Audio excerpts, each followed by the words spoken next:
Sport. Roland-Garros. La finale perturbée par des militants anti-mariage gay. 12 interpellés. La finale de Roland-Garros entre Rafael Nadal et David Ferrer a été brièvement perturbée dimanche par des militants opposés au mariage homosexuel, dont un est entré sur le coup avant d'être neutralisé par la sécurité du tournoi qui a remis 12 personnes à la police. La première manifestation a eu lieu en haut des gradins.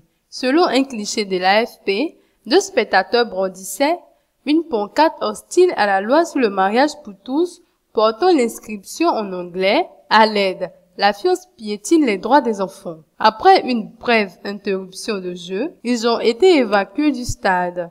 Quelques minutes plus tard, un homme torse nu et portant un masque est entré avec des fumigènes sur le central, immédiatement évacué par les services de sécurité. Sur son torse était inscrit également en anglais « Droits des enfants ». Un journaliste de l'AFP a vu 4 jeunes personnes âgées d'une vingtaine d'années quitter le stade escortées par la sécurité dans le calme. On manifeste contre la loi Taubira parce qu'on craint pour l'avenir de nos enfants, a déclaré l'un d'eux à l'AFP.